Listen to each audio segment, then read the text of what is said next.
will not leave you lost. I will hold to the cross. The greatest power you possess is your ability to choose. Join Lowe's Moore as he reveals how you can begin to maximize that power by exploring yourself on the deepest levels and committing to making lasting and positive changes. Get ready to achieve breakthroughs that will lead to accelerated growth and transformation, because you are now tuned in to The Blueprint.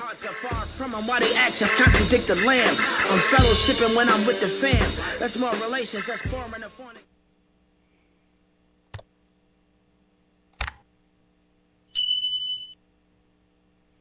Good evening and welcome back to the Blueprint Podcast. I am your host, Lowe's Moore, and hey, just like you seen up there, hey, Lowe's Moore the Blueprint on Facebook, Lowe's Moore the Blueprint on YouTube. Like and subscribe, right? Do that for me. Thank you. I want to say thank you right off the bat for your support of the Blueprint.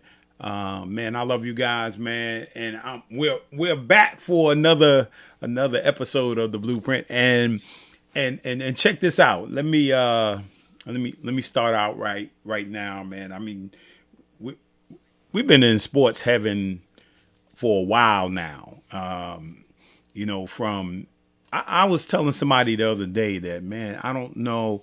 I've actually gone to games, seen games, watched on television more sports than I watched in a long, long time. From, you know, the women's basketball now, for both men and women's college basketball, and you know, WNBA, and just so much sports. And then now we're in the Olympics. I mean, this is a wonderful year, man. I love the Olympics, man. It's like so amazing. And if I could just say, I had the privilege as an athlete to try out. I was invited. Top 75 players in the country. I was in my going into my junior year, and I was invited to the Pan Am trials. Coach Bobby Knight was the coach of the Pan Am trials.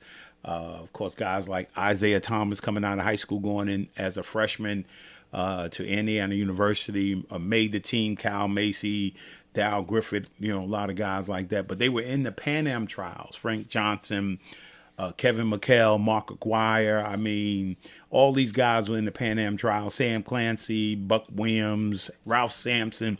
I mean, just amazing to be able to think that you are one of those players that potentially could have made the Pan Am trials and could have made, could have made the Olympic team. Or it's so many great players that I believe every one of us could have played on the Olympic team and could have did well, right? But it's only set between 12 players. And I was invited to the Olympic trials. I did not attend the Olympic trials. I wish I had some advice, and I should have gone to the Olympic trials. John Thompson and Dean Smith were coaches at the Pan Am trials, and they talked about how well at the end of it, how well I had played during the course of the trials. And they stated that, you know, I could potentially be one of those players. I mean, it's just so many players. When you talk about the top 75 college players, now you're talking about, man, the top 25 or top 30 NBA players, going to the Olympics. I mean, it's so much competition that's going on. And, you know, I hope you guys, we're in the second day of the Olympics, Paris 2024. I'm enjoying myself. And now, I mean, I think that a lot of times, you know, back in the day, man, I think things were tape delayed and you couldn't see them. And And you didn't know when the games were going to come on and when the track and field was going to come on and when the swimmers. Now with so much technology, man, you get to see everything. And on Peacock, streaming site, you can see almost everything or go back and see what's going on in the Olympics. You could look at every kind of thing you want to look at, from fencing, from fencing to softball to, man, just everything you can watch on the Olympics now. And that's great for families. So, particularly not the main family, right? You can have the main family, those who go to Paris, who go to the Olympics. And then you got other family members and friends that didn't get a chance to see, but now you can see them by streaming live. You can see them, or you can see them later on in terms of recording. And, I had I was thinking about it, like, because what happens is that the professional tennis player, Coco Gauff, right? I was tickled, looking at her video. I think it was on Instagram, and she and LeBron James got a chance to carry the flag for the United States, and she was holding the flag, and she was like on her phone, and she was like, I can't believe I'm sitting here next to LeBron James. I'm holding the flag with LeBron. I mean, it was so amazing to see how excited she was, to see LeBron James. I mean, and to some people, she's that kind of person. If they saw Coco, some little girl saw Coco, some high school person saw Coco, and they were standing next to him, and they would say, I can't believe I'm standing here with Coco. It's just amazing how, when people do great exploits, right? When people do great exploits, how we look up to them and they become like superheroes to us. And so I was thinking, hey, which one do you think, right? When you think of LeBron James, which one, and when you think of a superhero, right? Let me put up this. There's a flag up there. I put up the Olympic. I have a flyer for the Olympics. Can you see can we put up the flyer for the Olympics in Paris? Yeah. See, enjoy the Olympics. And I was thinking, like, man, when you look at LeBron James and all the things, man, he's like really the face of the Olympics, particularly for America. When you look at the Olympics, man, yeah, there are a lot of great people in the Olympics participating in the Olympics, but then there's LeBron James. Now, here's a question for you. Is LeBron James, he's a hero. I mean, even at 39, 40 years old, is he Captain America, right? Or is he Iron Man? Right? I was thinking, like, I was looking at it. Who is LeBron James? Like, there's a picture of, he's been in the league for a long time. He's been playing in the league since he was 18, 19 years old. He could be Iron Man, right? And he could be Captain America. Which one do you think LeBron James represents when you talk about LeBron and the Olympics? Could he be both? He could be captain. He's representing America so amazing. I mean, when you think about the image of LeBron James and the school he started, right? And the way he loves his family, the way he loves his kids. I mean, how he represents the NBA. I mean, just amazing, man. But, I'm looking forward to track and field. I love swimming. Man, I look synchronized diving. I mean, everything is just so amazing. These athletes are so amazing. And I got to do a little shout out to the French, the French women's gymnastic team, right? Because they didn't do well today, man. Just to show you, life has pressures. I mean, no matter what, everyday life just has pressures. But when your whole country, right, and particularly you're the host country, right, and you don't do well, I felt real bad for the young women on the France Olympic team. I mean, they were crying and they didn't do well, man. It is a lot of pressure.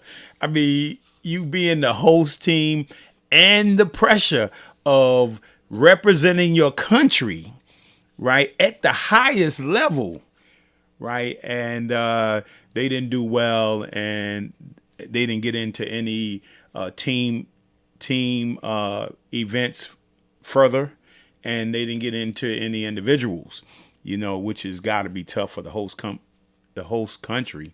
But man, my heart goes out to them, man. And look, you made it to the Olympics. You made it there, and all of you are young enough to experience this, right? And prepare yourself, because you're young enough to be back 4 years from now, right? And so I look to see, this is what I look for. I look to see what these young ladies are going to do, right? After this, are they going to wilt, fall down, give up? Or are they going to pick themselves up, encourage themselves, and get back in the gym and win medals 4 years from now?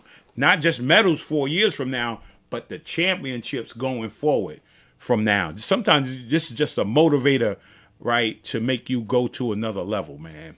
I mean, all losses. I think losses are opportunities. And finally, I want to say about the Olympics, right, is that it's the one time in our lifetime, right? This is the one thing about what I love about sports, and I love about the Olympics. We will stop fighting. We will stop fighting and come together to compete, to win medals. We will stop, find peace. This is the Olympics in sports is a perfect example of how the world actually can be. That you can compete to be the best, right? But not hate somebody, not hate the team, right? Not hate the next person, right? It's just a powerful tool. If we just took a look at the Olympics and think about it in real life terms, right? Then we could put down the guns. We can put down all the hatred, right? Because there's got to be some forgiveness. I know everybody's done something wrong. Everybody's done something hateful, right? And in any country, every country, right? Somebody's done something that somebody doesn't like, right? But if we can bring forgiveness into a place, right? If we can apologize and bring forgiveness to the place, love will flow like a river.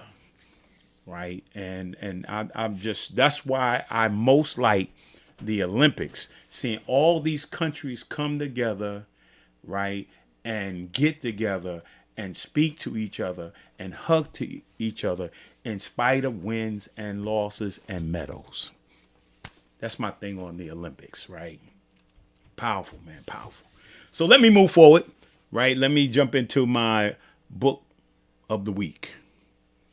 Right, I didn't know if you guys knew this or not, but Stephen Curry has a book out, children's book, right? He has several books out, particularly around about himself, but this is a children's book around I have a superpower. And now you know Steph Curry is not the guy that's jumping out the gym or running by everybody, right? He wasn't the quickest nor fastest player in the world, right? But his superpower, he's telling these kids out here, you don't have to be the fastest, you don't have to be the quickest, but yet a lot of it is your heart, it's your determination, it's your will, it's your mindset, right? We all have a superpower. We can believe in ourselves, right? While our teachers, if you see in the back of the book, all those people who support you and build you up and encourage you to be the best version of yourself. I mean, check that book out. Get your son and your daughter that book, your grandchildren, get a book for them. You know, Steph Curry's book. So, and then my word of the week. This is a scripture in Matthew 20:22 and 14. It says, what does it mean? Many are called, but few are chosen. right? Many are called.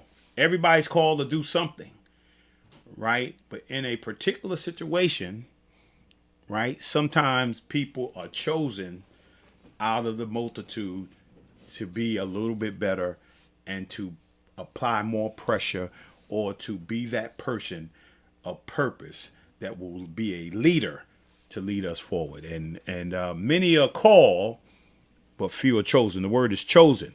Question is, are you chosen? Right? And then here's my peer, Hill Hopper, and I want to wish my man Hill Hopper well. Right? I mean, he's running for office in Michigan. Right? I want to wish him well out there running in Michigan. But this is my affirmation quote moment. Hill Hopper, Pierce Hopper, affirmation moment and quote moment. It says here, right? Don't blame a clown for acting like a clown. Ask yourself why you keep going to the circus. Don't blame the clown for acting like a clown. Ask yourself why you keep going to the circus. Why you keep hanging out with the clown? Right? You know they going in the wrong direction. Right? Why you hanging out with them? Right? Go in another direction. I always say, my wife always said, me, if you the most intelligent person in the room, right? If you the best at what you do, find a room where you feel stupid, right? Because there's always more room to grow, right? Hey, once you reach one level, there's always another level to go. Don't stop there, right? Man, I like that. And here's my music and movie of the week, right? That's John Lennon, Imagine. I mean, they were playing this Imagine song during the ceremonies of the Olympics. Man, that's a beautiful, beautiful song. I was listening to it, and yeah, the great John Lennon, Imagine. What an amazing song. And then the movie, this is a coming movie. Movie's not here yet, didn't come out yet, The Forge. You got to check it out, man. It looks like it's an extension from War Room, right? All those great movies, great faith movies that we've been watching over the years. This is a new one coming out. I'm looking forward to it. I think it's coming out either September or November. But check that out. It's a movie that's coming. It's not here yet, right? Get yourself ready for it. Yes.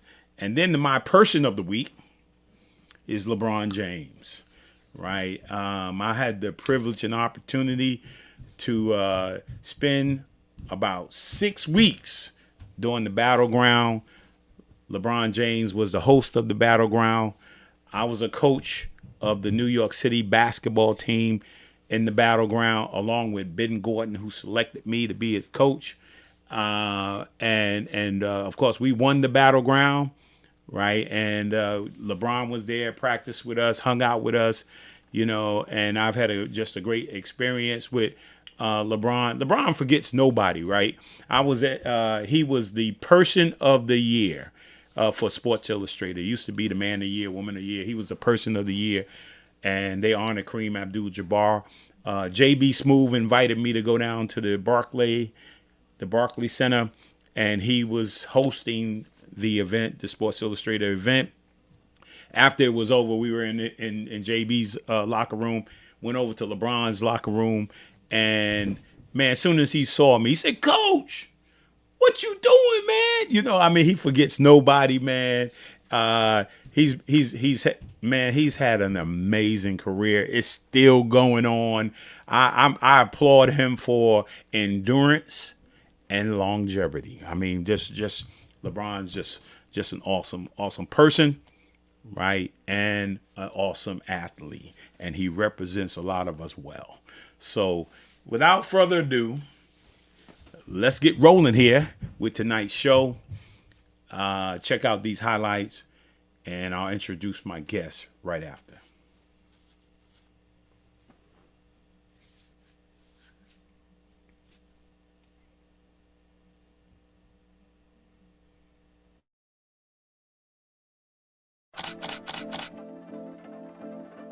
I want you to introduce yourself to the world with the camera. They're a part of the conversation. Oh, dope. Welcome. There you go. Yeah, Manny Maldonado from the Lower East Side, and super passionate about three things: the city, young people, and Jesus. I lead a ministry called Chosen NYC Basketball, and if there was three words to best describe it, it would be faith plus basketball equals Chosen NYC. And we've been serving this community for the past 15 years. A cool tool with the street lights, we would with the Chosen League, before we would even play, we would just play a psalm or something. And we started out that way, and then it evolved into like, yo, what were some of your takeaways from what you heard? What I found was that people were receptive to it, and it was different. We were able to just facilitate a regular conversation, and what we found was people were more open to be able to have those conversations. And it's crazy how it's like you got a tool in your toolbox. I think it does speak the language to the culture here. Good music, beats, and God's word. I have a connection to it in more ways than one, Like I get to hear people that have a dialect that sounds like me, where I come from. And I think obviously, man, if we don't have God's word in a language that we can understand, I think, man, that there would be a void there if that wasn't the case. And it would just be one less.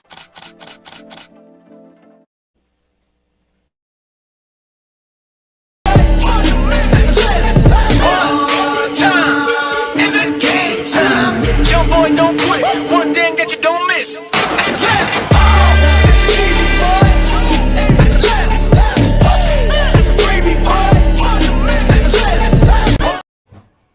Yeah, Manny Maldonado. Yes. Where Manny at, man? What's up, Manny? Oh, Yo, that was so good, Lowe's. Oh man. Hey, I want to start off, man, because you said something. Because people always give. Hold on. I got my seed here. This is my pebble. Yeah, You see my little basketball, man? that's fire. It's a golf ball, man. I bought about 3 of them, man. I was gonna play golf with them, right? I hit 2, lost them right away. It was instant. I mean, you can't go out with an orange golf ball. It don't work. I mean, that's why the golf ball is white. I mean, you can't go out with an orange one, man. I mean, but this is my pebble. I'm throwing it in the pond. I'm expecting the ripple effect. Yeah. Yeah. Let's get rolling, man. So I heard you say something before we move forward, before I forget. Right. You said that the people need to hear, particularly I think you're speaking about the word, in a voice or presentation that they can understand. I mean, go a little bit further with that, because sometimes we only hear one sound one way. That's good. Yeah. Right. That's really good, man. I think, thinking about, the word, and thinking about New York City, and thinking about the people that, inhabit the city. When I think about basketball in the city, I think of it being a language, and how, the game of basketball is a big thing in the city, and how God wants to meet people in the very language that they understand, and being able to hear God's word on the basketball court, whether it be listening to scripture through a dope tool like a Streetlights audio Bible, or hearing somebody that grew up playing basketball, that loved it, that met a lot of his friends in it, and even some of the coaches that have imparted great wisdom, godly wisdom, and practical wisdom. When you get on the court and be able to share that with people, and then they see that lived out, that's a multiple expression of that language being played out, through God's word, through relationship, and through the proclamation of that. So yeah, that's some of the insights around the language. Yeah, because I was thinking of that, because we live in a, when we talk about church, and I'm a little bit older than you. It still look good, bro. Oh man, thanks. I appreciate that. So there was one way that we heard the word. And it's church. I mean, we all grew up in church, whether it was our mothers taking us, right, our fathers taking us, or our grandparents taking us, or my grandmother calling my mother saying, did you go to church with them kids? I mean, on Sunday. And then we go to church and we hear, the music, in terms of the hymns or the gospel music, and then we hear the preach word or we hear prayers. And so, we would think that that's, once we left there, that's kind of the only way we could hear God. Right. And so, and if we didn't, even now, if we don't hear it that way, other things are irrelevant. I'll give you a perfect example. When I was a young guy, a lot of hymns, right? Gospel music. And then all of a sudden, Andre Crouch came out, right? And when I was in high school. And so Andre hit the scene like, and most traditional people was like, that's the devil. I mean, that's the devil. You don't listen to that music. That guy ain't right. And the crazy part of it, this is the crazy part. Right now we use Andre Crouch as hymns. I mean, it's just like, so, I mean, it's crazy because God's sound, he has a sound, he has many sounds, and sometimes the sound changes, right? And so what worked for us, or we thought worked for us, may not work today. And that's what I think you're saying. Through ministry is not just the church, right? Because that's how I got in, right? Honestly, I got in the church because the young lady invited me to church because they had a basketball team.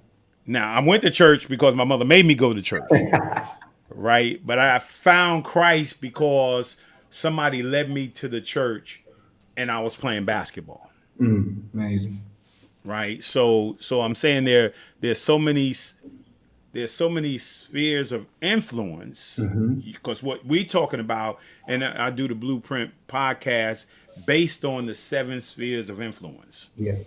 Right. So you're in the sphere of, ministry and church and, spirituality. I mean, and then you're equipping some of these young men and women to go into that sphere of sports, if they can, and then share with them, maybe your gifting may not be in this sphere, and so you have to identify the sphere that you might get into, so yeah, I'm just talking about the sound, what's going to work so that people could hear the word of God, get to know God.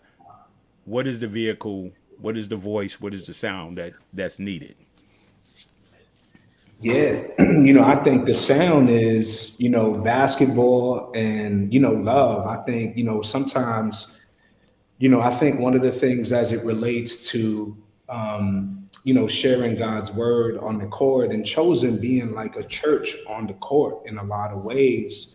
And I think a lot of times when you think of religion and you think of the church, sometimes a lot of people have a lot of church hurt and they may not step foot into a church. And I'm not going to sit here and diss the church at all. I love the church, because if it wasn't for a praying mom who believed God, man, and invited me to church, I probably would have never came back to Christ in a sincere way. But, I do know that, with the Chosen League, God has been gracious to us in being able to use the basketball court as a form of church. And I think a lot of times what's beautiful about being on the court is, as much as we preach the word, some of the things that we are preaching is, we're demonstrating the love of Christ on the court. And that creates an opportunity for us to be able to preach to them. And that is amazing. Just thinking through a coach that we were recruiting, he said that he heard about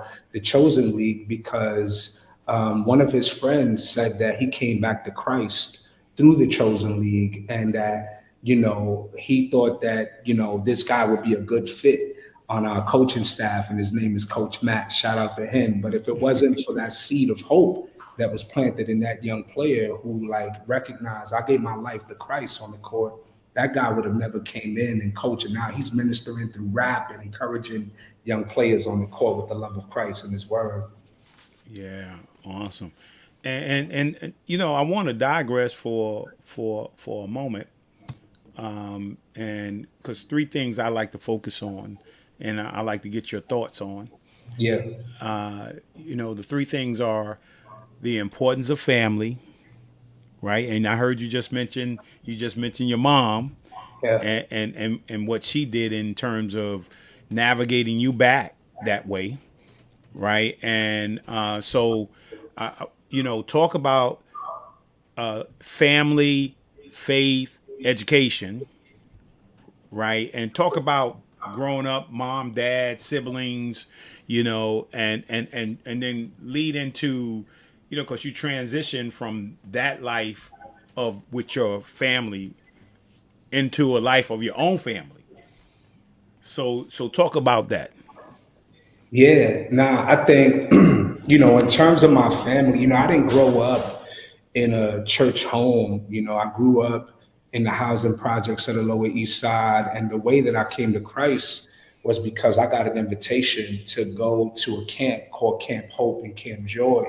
And I didn't really grow up, you know, in a home where my dad was very present, where he was a man of God.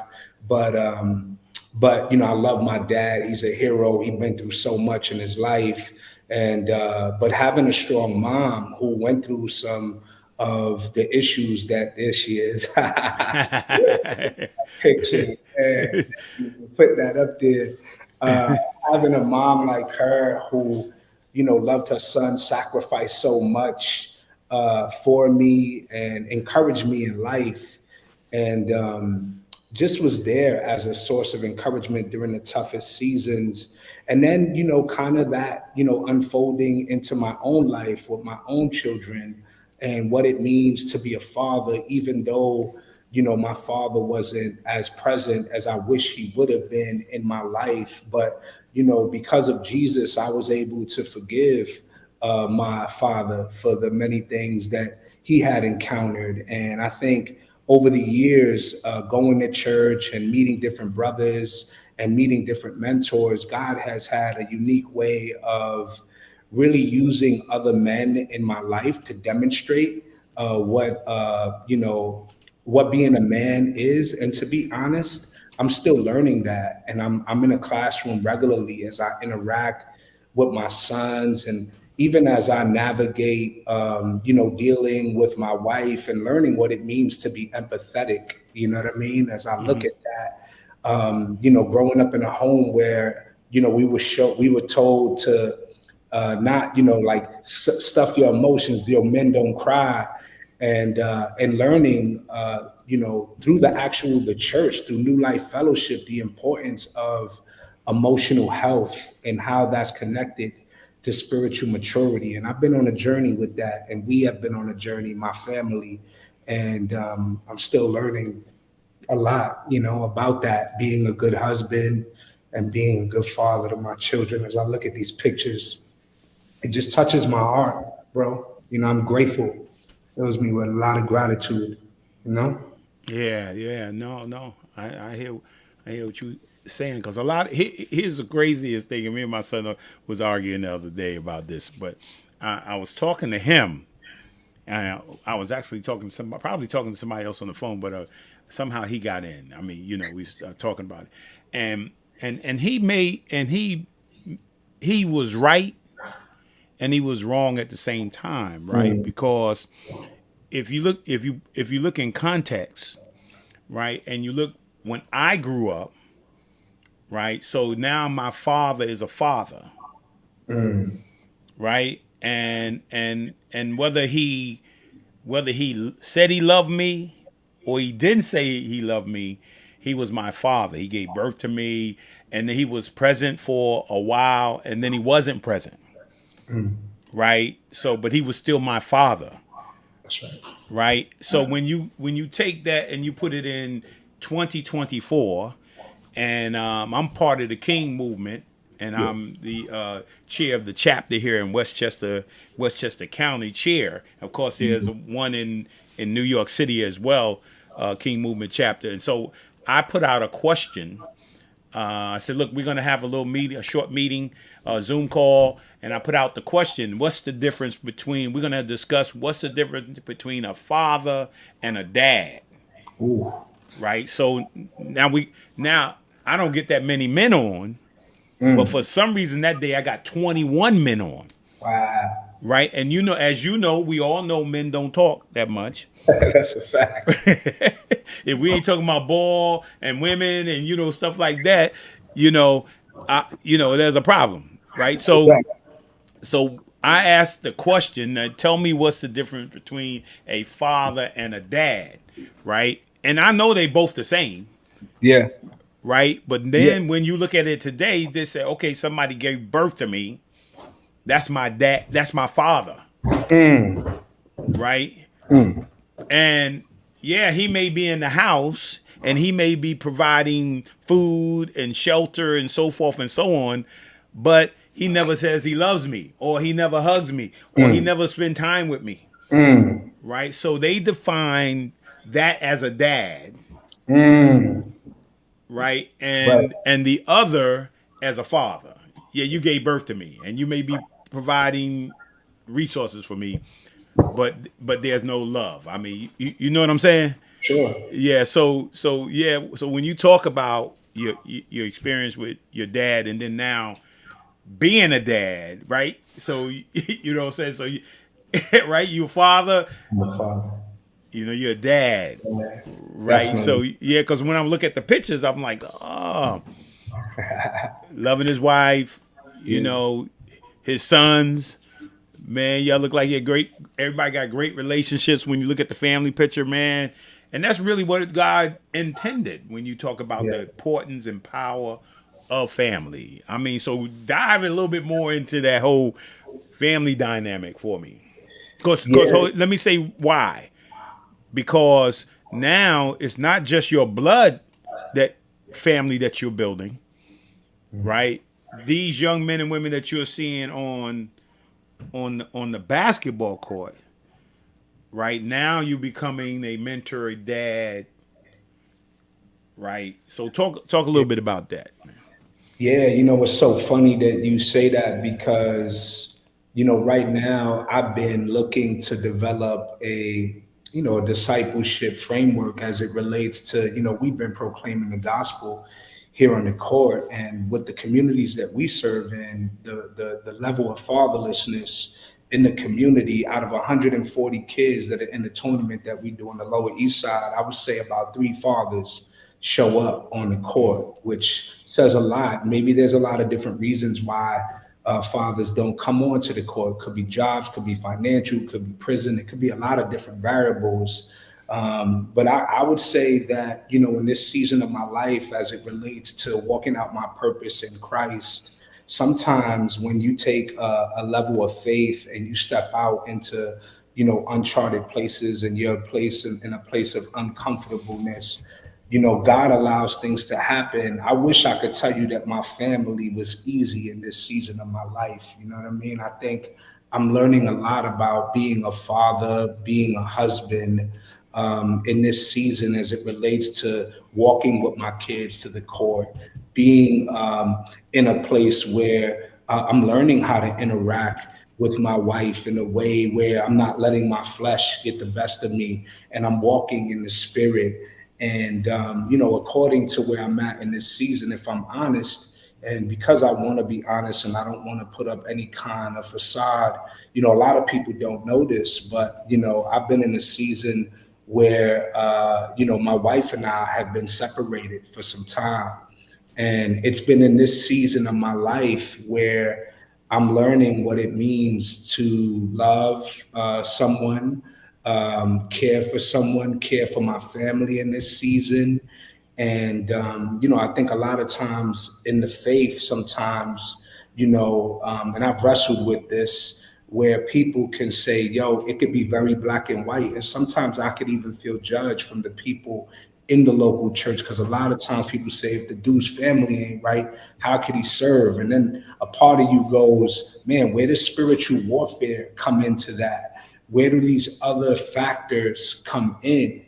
But what I'm learning about this is, God is refining me. God is developing me into a husband, into a father. I haven't been more joyful in terms of being a father to my children, building genuine relationships with them, and even thinking ways of how they could grow spiritually. It's not just, providing for them, protecting them, but I'm learning how to pastor my children, and my home too, from a distance. It sounds crazy, but God is doing a great work in me in this season, and it's a deep question you asked, and I wrestled with whether or not I should share this, but I got to be true to what I believe God has put it in my heart in this season, and at the same time, I love my wife deeply, and I care for her, and I want. I want the best for us and our marriage and our family. You know what I'm saying? Yeah, I understand. Yeah, I mean, I guess that's why we've been at these, these retreats, these marriage retreats. Yeah. And we, over the last, well, I guess 2 weeks or 2 weekends, right? We were in a marriage retreat for three days, and we actually got a chance to share. Right at that time, and also we were in a quarterly one night marriage on communication. I mean, it was very both very powerful to see the 14 couples that we were dealing with, and just that reconnection and thinking like, man, if you had something like this consistently when we get married, then we would be able to communicate. We would hear some of the latest things practical things that are out there. We would hear other people in situations that they go through. You mentioned spiritual warfare, the spiritual warfare that they go through, and what it means. Because our topic was from fresh to death. Oh, So when we say death do us part, right? For better, for worse, for richer or poor, right? We just say those things and then we move on, not realizing that those things could actually become a reality that you would have to deal with. I mean, so yeah, it's challenging, and the people that we serve, right? I'm thankful to you. You've been honest. I mean, I'm thankful to you because they know. Right, like the thing as an executive director of the Boys and Girls Club, and you're dealing with families, and you're dealing with young kids who probably experience what you experience, right, and what I experience every day, whether the mother or father's there, no mother or father there, they coming in foster care. All kind of things are going on. Single parent homes, struggles like that. So we're meeting these kids, right? And we're trying to tell them to do what we say, but not what we do. Right. So it has been, for me, it hasn't been a challenge because the number one thing is family. For me, my wife, 41 years next month, right? And so raising kids. So you become that light that we talk about. Sure. Right?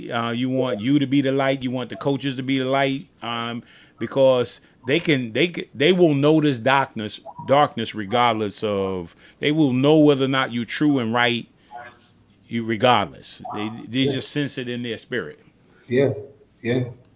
And I think too, man, just thinking through how God's power is perfected in weakness, and just because I'm a Christian doesn't mean my life is all together. I'm still a work in progress, and God is still sanctifying me through this situation with my wife and through my interactions with my kids and the body of Christ and my everyday people that I come into contact with on a regular basis. And I think it is because of that honesty, it is because of that transparency that God has been kind and has been able to, open up doors to be able to minister to and through people, for his glory. And I think, The basketball court has been a great leveling playing field as it relates to connecting with people and, just people from all places, which is what I love. And even when I think about, ministering from a place of dependence on Jesus,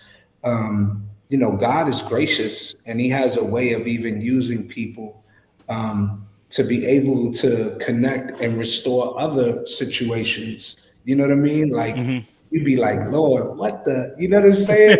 I'd be like, yo, I need Jesus, man. You know what I mean? Like, and you over here using me in this way. And then there's a part of me that's like, yo, Lord, how about me? And the Lord be like, yo, what makes you think I'm not answering your prayers? So, I know he's at work. He's so good. And I'm just grateful for his love and kindness. You know what I Yeah. mean? Yeah, I think we got some comments. What you got some comments up there? Thanks, Mike, for your comments. Yes, Mike. Appreciate you, brother. And I think something else was up there that we should take a look at. My man You can does. always serve when you're honest with yourself and others. It's a matter of what it looks like. It says no matter what it looks like from anyone else, they have their own walk. You walk in your own path, brother. Yeah. Yo, shout out to Desmond, man. I went to College with him, one of the hardest working dudes ever, man. And I hear you, brother. Like it's about personal relationship with Jesus, and he does meet us in our ways personally and corporately. So I'm grateful for that. You know what I mean? Yeah. It was at Carrington for 35 years. I've known Manny. Woo! T-Lo. Manny has always been truthful and honest. Even he would tell you the hard truths. Yeah. That's my man. That was my roommate in high school from DC. His mom was a gift to me, and man, he's my brother. And I'm so glad that he's on here just listening to this. Big shout Yeah. out to Thomas. Yeah. Edwin. Dr. Joyce. He says he's different. He's definitely about the kids. Nothing but positive vibes when you Coach talk. Munch. That's Coach Munch. That's Coach Munch. Yo, Munch, what A up? true leader. What's up, Munch? We was just talking about you, man. Yeah, Coach Munch, a legend, man. Y'all remember we had Coach Munch on here, man. He was doing his thing. Yeah. Talk to me, because you just mentioned education and stuff like Yeah. that. Talk graduating from high school. Talk about graduating from high school, and what was your aspirations? I mean, in Yeah. high school, growing up, what was your aspiration? What is it that you wanted to do? And what happened after high school? Yeah, so I grew up going to the Boys Club of New York, and Hey, yeah. Shout out to you. Shout out to the Boys Club of New York.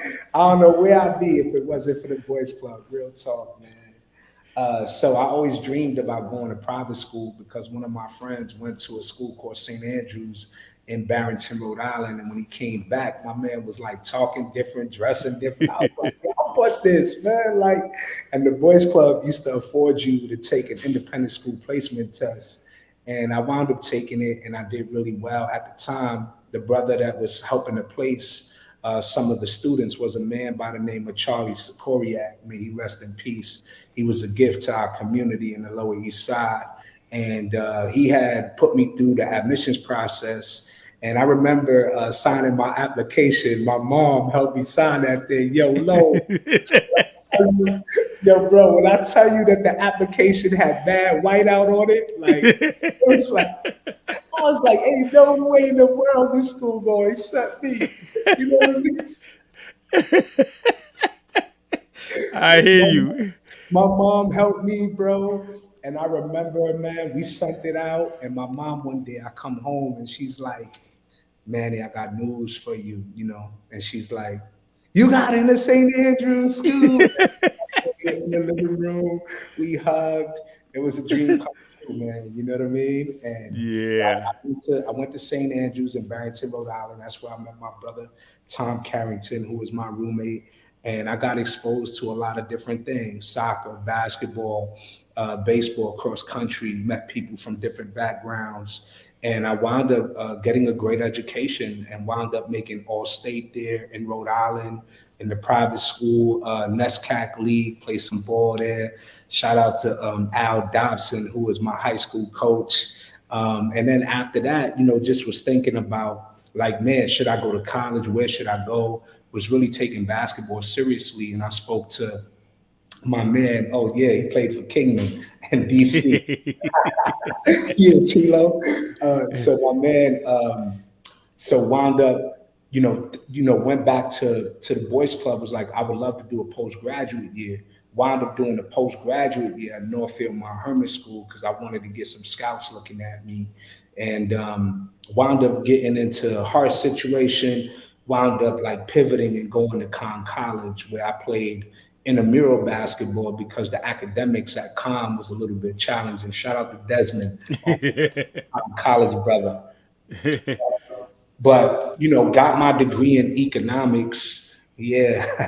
Got my degree in economics and graduated Conn, man. So I've been grateful for that kind of education, one from the private school side, and then one growing up in the Lower East Side, where you kind of get an education from the streets as well. So I had the education from both sides, getting that Conn College experience, and then growing up in the Lower East Side just allowing me to see things. Yeah. I got a question for you. My wife's showing you the league. I got a question for you going back to that. What do you do with a degree in economics? I want to know that. I mean, what do you do with it? Yo, bro, ask me if I'm using that thing right now. Maybe in a different way. You know what I mean? But yo, bro, I had dreams.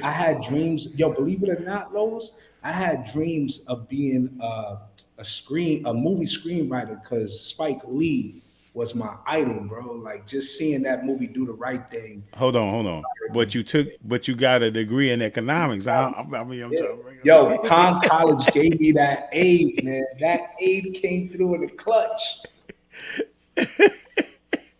Oh man, no. I'm just saying, cause like, no, it's cool, man. But yeah, hey, I gotta go back. I want to digress for a minute because I went down a few years back as the executive director for the Boys and Girls Club in Mount Vernon. I went down and met with the executive director of the Boys Club of New York. Okay. And I met him and we had a wonderful time. And then he introduced me to the guy who was helping kids go to postgraduate. He was like, you have any kids? And he was sending young men to some amazing academic schools as well as sports. And we tried to get a few kids, maybe it's the same gentleman you were talking about. Yeah. He was wonderful. I mean, and I think we did get a couple of kids to go to a couple of private schools. I mean postgraduate schools from Mount Vernon. Right. But it was a great experience, and it's the one organization that used to be a part of the National Boys and Girls Club, and that turned into the National. It was the National Boys Club that ended up turning into the National Boys and Girls Club. The Boys Club, Boys and Girls Club, and then but the Boys Club of New York stayed the Boys Club of New York. Correct. Right, and thought it was important to deal with young men and the struggles that they were having growing up. Yes. Right, and I think you guys had like 4 buildings. Yes. And had resources for eternity. I mean, like $100 million endowment, and was just touching young men's lives like amazing. True. Right. So when you say the Boys Club of New York, yes, powerful. Actually, the executive director at the time, his name was Brad Zervas, and he started this program called the Academic All-Star Basketball Team, which I was the head coach of for a little while and for a year, and was able to coach Chris McCullough, who played with Syracuse, Brooklyn Nets. Now he's in the Philippines playing professionally. and a kid by the name of Carlos Galan. But I think bigger than that, it was about giving kids from the inner city an opportunity to get out of the inner city, experiencing something different by visiting schools and playing against their schools in the hopes of getting recruited. So I was a part of that legacy, and it was something that lasted for a very long time, and it changed a lot of kids' lives and gave them opportunities to get a better education. That right now, a lot of those brothers, I think one of them I just spoke to the other day, he works with the USA Olympic team right now. He's taking photos. His name is John Lopez. And some guys out of that crop that, are doing great things, lawyers, accountants, and I'm proud of them. I'm proud to say that I know those brothers. And there's a long, rich history of alumni from the Boys Club of New York. So there's great fruit on that tree for sure. Yeah. So talk a little bit about as we go right back into this world of Chosen and basketball. But for a while, you started Chosen NYC or Chosen Basketball NYC, but yet in the midst of it, you also partner with FCA, Fellowship of Christian Athletes. Talk about that experience and the impact you guys had on New York City. Yeah, great question. And I started Chosen NYC in 2008 when I gave my heart to Christ in terms of like sincerely following him, living a life that was fully surrendered to him. I used to pass this court on the regular on my way going to church on Sunday, and I always visualized it being full of young people and, really praying to God, asking God, like, how have you wired me? What's my purpose in my life? And I remember I had this vision and I shared it with my man. His name is Eric Lugo. We were going to Eastside Tabernacle together. And I said, bro, I got this vision, bro. And he was like, yo, man, why don't we go out there one day and pray for that vision to come to life? And I remember him, myself, my wife, and his wife, we went out. It was brick cold out there, Lowe's, and we prayed over the court on Houston and Christie. And that year, man, God opened up a door for us to start Chosen NYC basketball. And it was because of those seeds of hope that were planted that I was able to meet a brother that is near and dear to my heart, who's been a father figure, a spiritual father in my life, because he was someone that understood me. And I wound up coming on staff with the Fellowship of Christian Athletes in those very areas that God was using me to spread the gospel and to do it through sports. I wound up meeting the #1 sports ministry in the world, and that was Fellowship of Christian Athletes. And we were able to serve coaches and athletes, and they were really able to walk alongside of me and really train me and teach me the business side of ministry, in addition to the ministry side. It's all ministry, but there are different hats that you wear along the way as it relates to that, Yeah. And then, so after, which is a few years ago now that you were with FCA, and now what was the decision to go back and then say, okay, I'm gonna just take on Chosen full time? Yeah, I think in this season, there was a season, we were kind of going through a transitional season at FCA. And at that moment, I just sensed in my spirit, like, man, God, what could you be trying to do here? And so I remember going to the Lord, like, what should I do? They had asked me to take some time off to think and pray about the transition that they wanted me to step into. And I just was like, man, I don't even know if, with all due respect to FCA, if they understood the context that we were serving in. And, in the process of me looking to the Lord, I wound up coming across a piece of scripture around the shrewd manager. And I remember just wrestling with it and sharing it with some brothers that my pastor and some other brothers that I had been doing life with deeply as it relates to discerning what could God be doing in my life in the next season of life. And through that process of much prayer, much counsel, after that time of getting away from FCA to prayerfully consider this next position that they wanted me to step into, I wound up, God just has a way of confirming it too, as you're seeking him in prayer through the counsel. And as you walking out your faith journey in that process, God was just making it so clear that Chosen was something that I need to invest in. And the things that I had learned in FCA and the tools and the resources and the board understanding and all of those things, it was like God was saying, I want you to, pursue this full time. And I took that leap, and it has been the best thing that I could have ever done in my life, Lowe's. Yeah. There go Coach Patterson up there, man. Tommy P, what up? Yeah. I mean, so talk about the programs. Yeah. Talk about what you guys do all year round, right? All year round. So talk about what you guys do and provide for the kids. Yeah. So over the past 16 years, we've been primarily leading with our faith. And every summer, we've been very evangelical. But in the process of seeking the Lord and just trying to find ways to connect with people, and in my experience of learning about emotional health and dealing with the backgrounds and the communities that I've grown up in, primarily Black, brown, urban, tough neighborhoods, processing our emotions and handling conflict wisely is a big challenge. And so in the fall and the winter and the spring, we focus on social emotional learning, and basketball equals Chosen NYC. So our hopes in this next year has been to adopt 5 schools where we bring Chosen NYC to the school for free.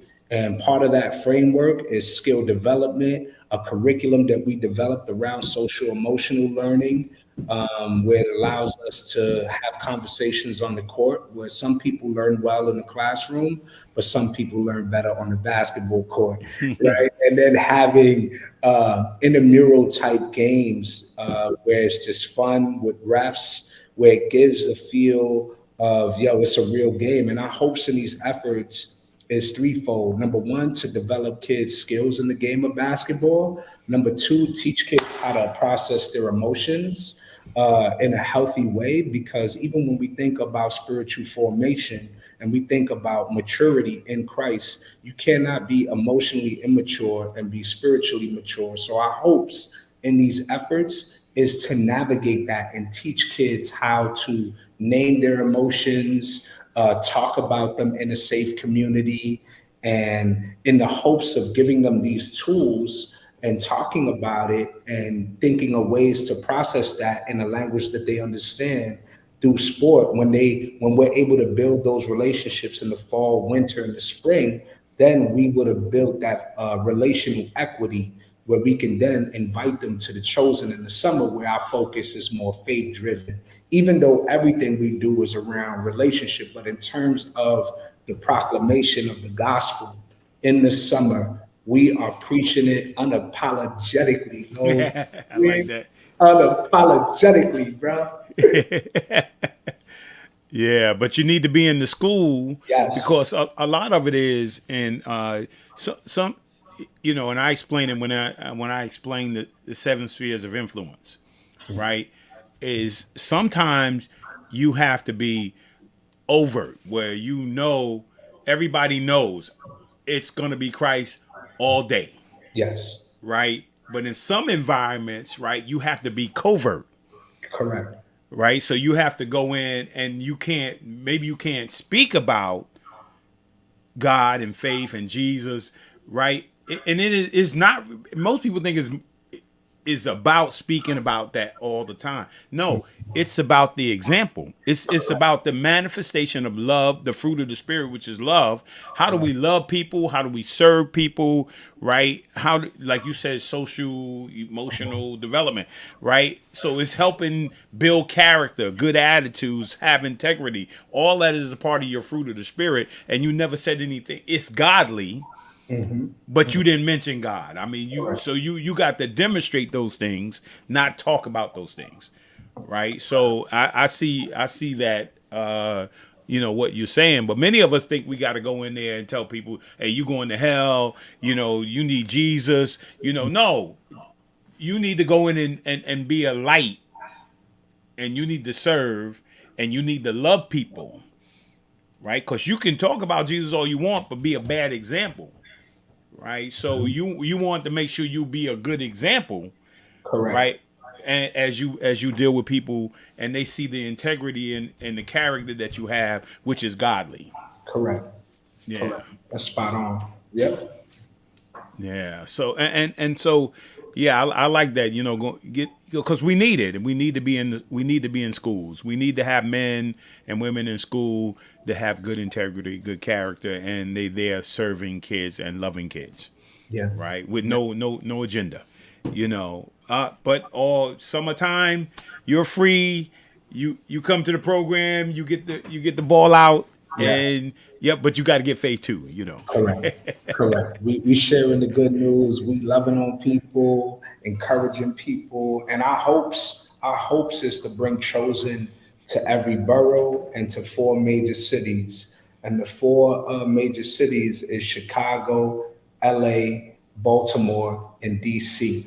And we're believing God to connect us to those partners in due season. And thank God right now we're coming into Brooklyn. We just finished our Lower East Side initiative in the summer. And so now we're going to Bed-Stuy beginning August 8th for 5 weeks. Bed-Stuy, do or die. Here we come. Yeah. No, that's awesome, man. Yeah. That's really awesome, man. And I tell you guys out there, man, when I first met Manny, right, we was part of the Fellowship of Christian Athletes, and my man Frank Renazzo, you know, it was just, Frank is just like Manny. They got that love. They love people. They loving on people. And we did some amazing things together. It was just awesome being out there. And sometimes we don't even know these things exist. Mm-hmm. Right. But I want to talk about the other side of it, because you mentioned what you do in the programs and all that kind of stuff like that. But talk about the other side of it. As you see at the bottom of the screen, man, and the little thing keep floating around there is called Chosen NYC Basketball.com, right? Yeah. Talk about the business side and why people should invest and support you, because it takes resources to do those things. Yes. And the business side of it is, leaving FCA, part of that process was raising my own personal support as a minister of the gospel. And when I left, I started raising my own support as it relates to Chosen NYC Basketball. And so the 4 lanes on the business side that I learned was, in order for a ministry to thrive, we have to believe God for the finances and the resources, and we're stewards of this. And so practically speaking, that looks like 4 lanes and, board advancement, prayerfully identifying people that can come on board with you in order, who are passionate about Jesus, see the mission, and want to sow with their time, talent, and treasure. And then there's that side of the ministry where you have the support of your local church, where they're supporting on you, encouraging you. And that's a part of it where it's called ministry advancement. Our hopes is to be a bridge to the local church. So our evangelical efforts to preach the gospel, but to also connect people so that they could grow spiritually. And then the other side of that business side is there's no I in team. You need to recruit staff, you need to recruit talent. And so each one of those areas are organized in my week prayerfully, and I wish I could say it was very systematic. However, I do have a framework, and what I'm learning about my faith journey as it relates to God providing is that, man, prayer is an integral part of it, where God is shaping me, molding me, humbling me to rely on him through his people to provide the needs of the ministry. And let me just give you some context. In order to do a tournament like Chosen NYC Basketball in the city, it takes $12,000, anywhere from $12,000 to $15,000 for one tournament for 5 weeks. And so in that process, you're providing jobs for people, not just looking out for you. You providing opportunities for referees to make money, logistics coordinators to make money, speakers to make money. We're not leading with the money, but we are prayerfully, divinely connecting to people through invitations and trusting that God will send the right people to do that. So there is a business side where you have to develop a deck, you have to develop a game plan, and you have to sit in front of people, whether that be individuals, whether that be great grants and foundations, or whether that be businessmen that are looking to sow seeds of hope into an organization like Chosen. So right now, we have a couple of organizations that have given to us and partnered with us. And me and Lowe's was talking about this. And one of those organizations is the Women's Bible Society. They support us financially. New Life for New York City support us financially. My board, I have 4 board members. Shout out to them. Yvette, Nina, my man Radimus, and my brother Zach. They've been a gift, and they're the 4 people right now on my board that ask me anything. They have the right to ask me anything that they want. And bigger than all of that, they're people that I love, but people that hold me accountable as it relates to being a good steward with what God has entrusted us with. But those are some of the things. But at the same time, what I'm recognizing as I'm taking these steps of faith, I'm realizing that a lot of organizations, and Lowe's and I were talking about this, are giving to projects, but they're not giving to people. And that is a big, big issue where I think that we need to have these conversations about the importance of people that are sold out, for young people that want to preach the gospel, that want to help people grow in their faith so that they can make disciples who make disciples. We got to move that burden of raising their support. We need to be able to sow into individuals where they're not just raising their own personal support, but they're getting funded with their salaries. And that's a big issue on the business side of it. Yeah, because everybody else is doing it. I mean, I found that at the Boys and Girls Club that people will invest in programs, right? But they won't invest in the people who serve in those programs. Like they won't invest in the staff, right? But I don't know how you can run a program if you can't pay for people who have giftings and purpose, to be able to help young people grow. It's the person that should be the and you're an educator, so you know this, right? You physical education, you know this, right? Yeah. So people will spend want to educate people, but they don't want to pay the teacher. That's right. Right. So I think one of the highest paid profession should be teachers, right? Because they're the people who are laying the foundation for your kids from elementary school, middle school to high school, all the way into college. Now we're going to pay somebody a lot of money once you get to college. Right. Right. But you don't want to pay the teacher that's elementary school, that's laying the foundation. Right. And then you want to pay a decent salary to people that are in middle school who are laying on top of that foundation, and then up into high school. Because if you pay quality wage, right, then you get quality people. Correct. And I think a lot of times people are like, they err on the side of, hey, let's not lead with the finances. But if the people have a proven track record and they've been serving this community for a long time, I think this is a conversation that needs to be had more frequently, and then asking myself, well, let me put myself in that person's situation, considering the kind of press that sometimes the ministries do get, because the devil is a liar and he'll try to taint the good things that God is doing through these ministers. So he tries to put them in situations where it creates this skepticism, where the press and the marketing is being pushed, where, oh, this person spent $50,000, and that's all people hear, you know what I mean? But they don't hear like the person that is, negative 10,000 that's serving the Lord, you know what I'm saying? Right. Yeah. Lord. And I think that playing field has to be leveled off. But I think because of the press, that has created a lot of skepticism, especially in New York City, where people got to see it to believe it. You know what I'm saying? Mm-hmm. Well, I think the thing is too, right? We vet things. So you vet Manny. Correct. Right? You look at his track record, right? Because business is risk. I mean, if you're going to start a business, it's a risk, Correct. right? I mean, faith is risk, Correct.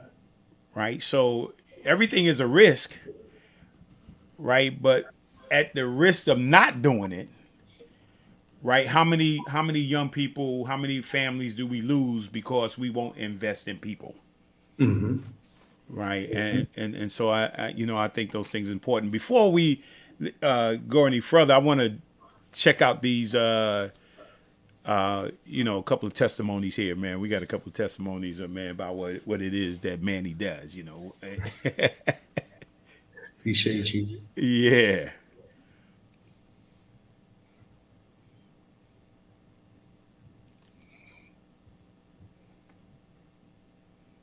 Hi, my name is Benjamin. I'm 16 years old, and my first year at Chosen NYC Basketball.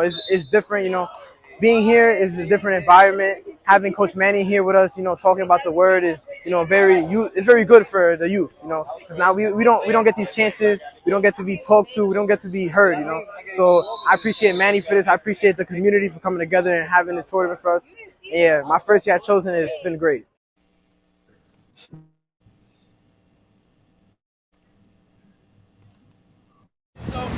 All right, how you doing, everybody? My name is Byron Flores. I've been in the Chosen League for a long time. I really lost count, but I played in the league as a young man. I got to rep in the league as well a couple years ago, and now I'm also coaching in the league. And I think it's an amazing experience. At a young age, I went to another church program that provided basketball, so I always found church through basketball, and God always found me in that way. And I'm very appreciative for the amazing program that Manny is running with Chosen and Lou is helping me with, and I enjoy it unbelievably.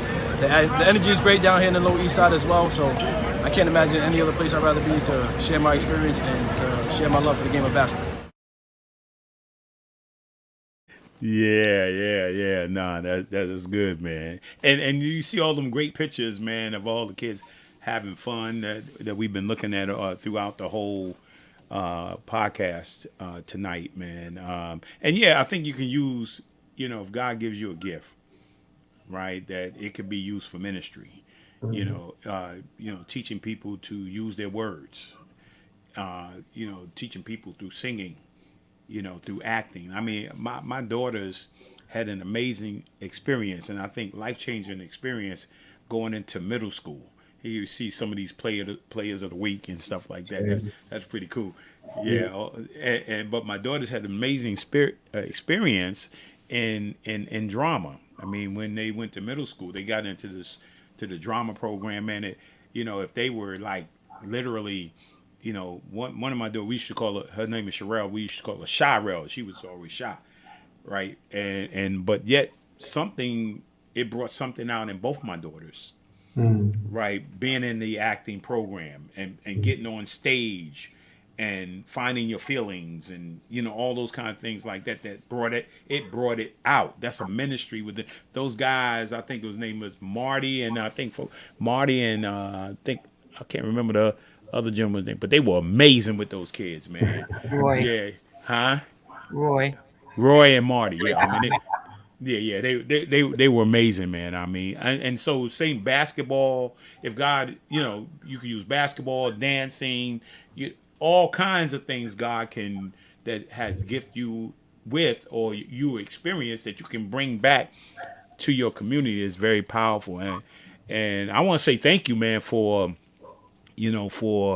what you're doing. I mean, because we love basketball, right? And basketball, actually last week we were talking about the hoop school that I had in Albany, New York, when I played with the Albany Patroons. Me and a couple of guys came up with, and I had 4 or 5 guys that were on, talking about how the hoop school impacted them, and how it made them better men, better fathers, and giving back to their community, right? So I started a hoop school. We started hoop school. 3 guys saying, "Hey, man, let's do something for the community," right? And it was around faith. It was around the importance of education and character. And I told them, I said, "Yeah, it was like life skill." They said, "No, it wasn't life skill. It's the skull session." I mean, Oh man, but it's awesome, man. And you know what I heard recently, and from a guy I had met while I wasn't playing. I went down to an alumni event at West Virginia University, my alma mater, Yeah. and at the time, Joe Mazzulla, who's the coach of the Boston Celtics, now he was a point guard for West Virginia University, and I remember meeting him, and we didn't get to spend any time with him, so you don't really know. I mean, he may not know I'm a guy of faith. I didn't know he was a guy of faith, man. But this is a curiosity question about what your thoughts is about what he said. I listen to this video and then see if you can respond to it.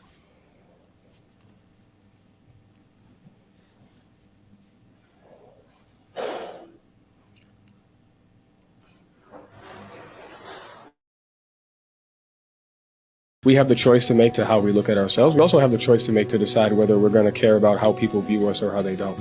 And there's multiple lenses that each person can look at. I am half African American, half Italian. And so, but most importantly, the decision that I made in my life, I've decided to not look at my lens through either one of those. And I've decided to look at my lens through that of which is Christianity. And so my identity is in him first. And that comes before anything else. And that's just been important to me because what he's done for me in my life, the people that I have around me that have brought me there. And it's important for my wife and it's important for my family. It doesn't mean that it's any more important than any other lens to which we can look at. But for me and my house, we will serve the Lord, and we're going to look at the lens of life through that of Christianity and everything that comes with it. That's deep. That's deep, bro. Yeah. Unapologetically. Unapologetically. I ain't mad at him, too. I ain't mad at him, man. I think, I think I love that. I just love now that people are being bold in their faith. I think just him sharing that as it relates to, his identity in Christ.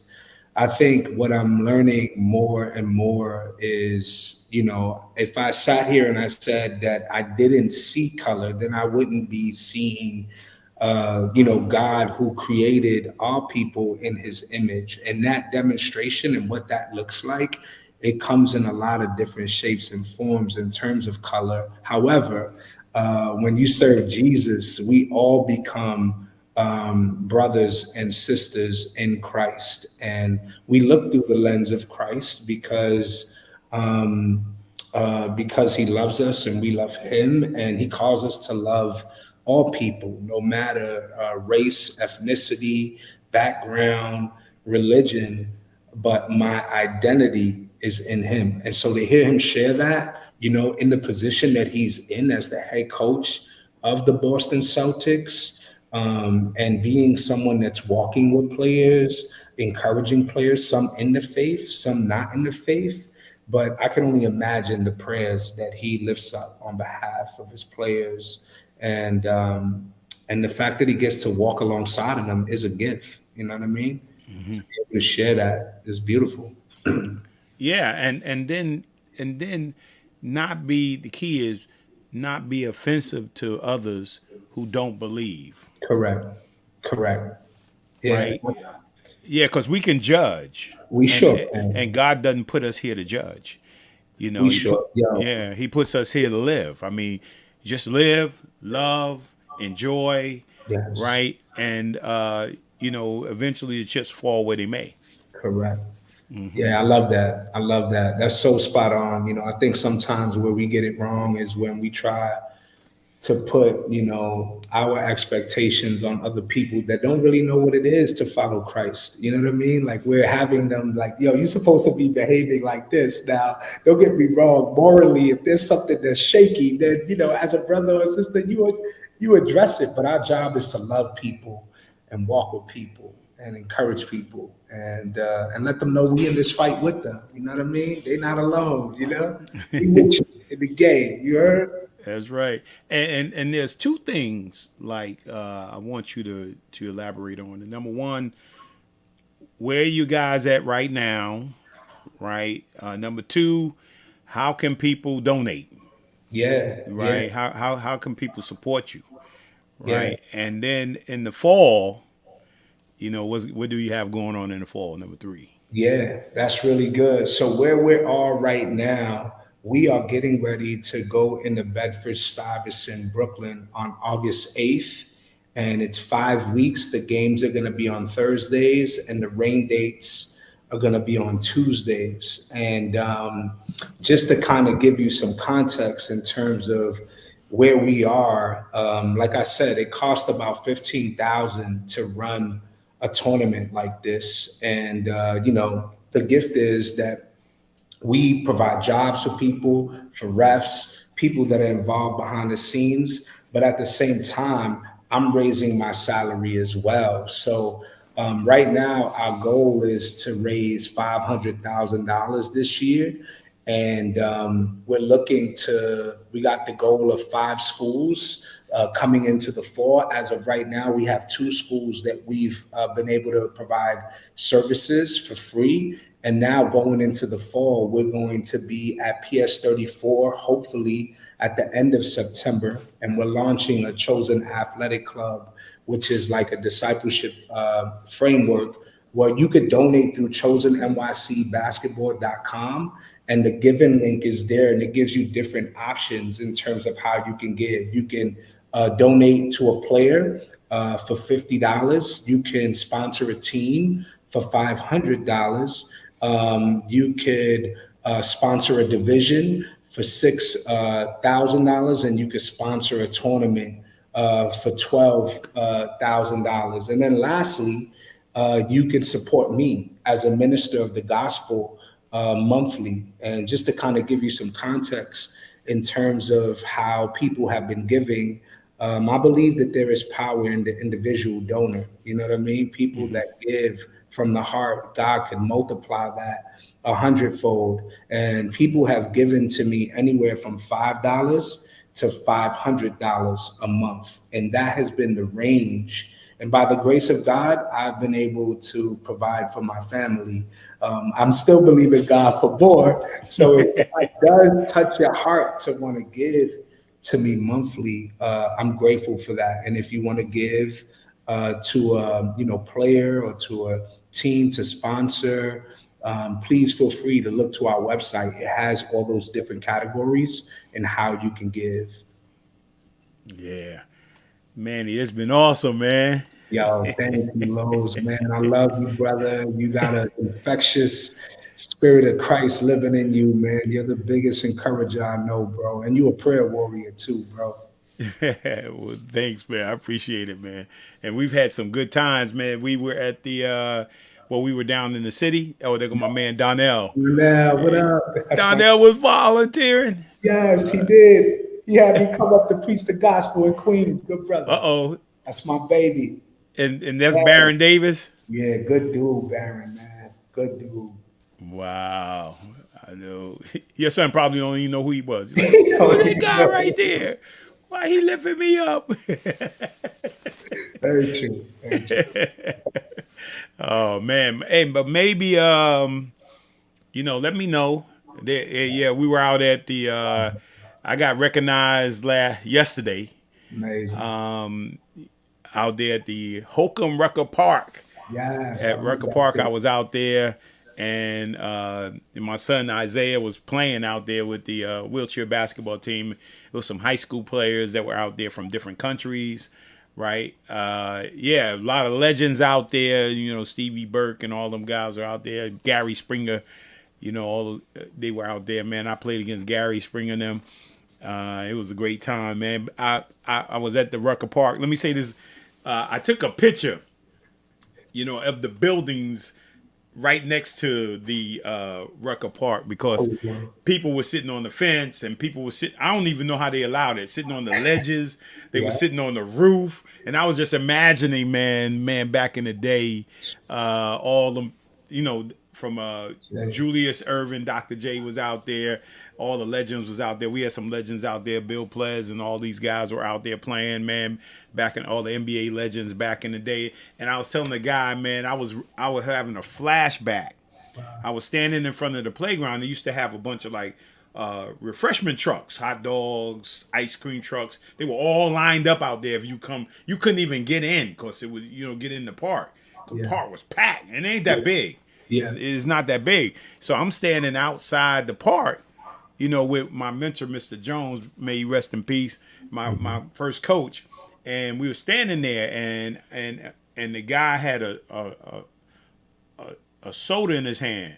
Right, and I'm looking at his hand, looking at the soda, and his hand double wrapped the can.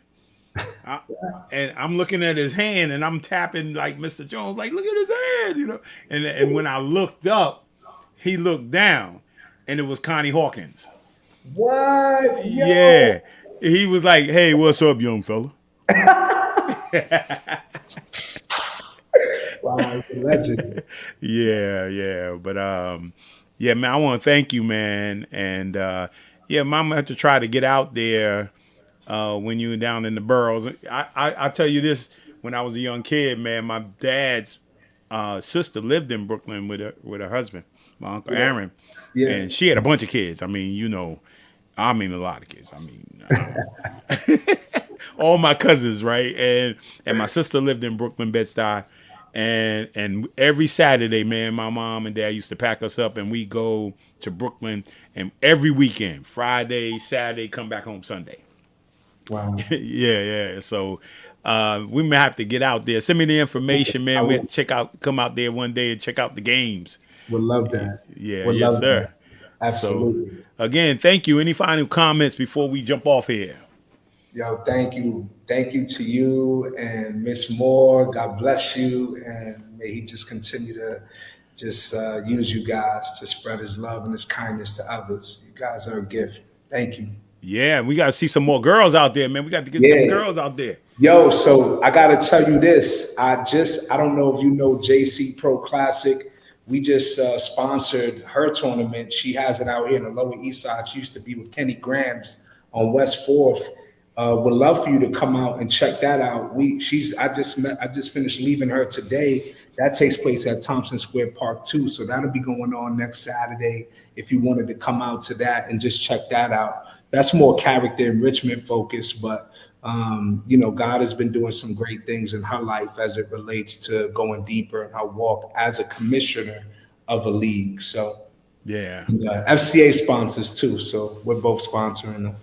Awesome. Thank you, Monica. Yes. Look, I appreciate you guys, man. Appreciate you, Manny. Love you, man. Hang on for a moment. Hey, thank you, each and every one. All your comments tonight, they were wonderful. All your questions, man. You guys are amazing out there. Man, I love you, man. I look forward to seeing you next week, man. And we're going to have some more fun. But, man, pray for Manny, right? But not only pray for Manny, right? Invest in Manny. Yeah. Right? You're not investing in him. You're invested in God and his work. Right? And if we don't support it, as people of faith, if we don't support these things, then they never get the magnitude that they're supposed to get. They just in potential mode right now, but they can get out of potential mode and they can really have impact, as Manny has had over these last 15 years with Chosen Basketball NYC. Yeah, so thank you guys. Love you. See you next week. God bless you. And hey, remember I say this every week, right? If the Lord will allow you to wake up tomorrow, make tomorrow your masterpiece. God bless you. God bless you. We really hope you enjoyed this episode of Lowe's More, the Blueprint Podcast. Stay connected and follow us at our website, www.lowesmore.com. That's LOWESMOORE.com. You can also join the discussion on Twitter at Lowe's More and on Facebook at Lowe's More Jr. As always, thank you for pushing your mindset towards a better reality. This concludes the most thought-provoking portion of your day.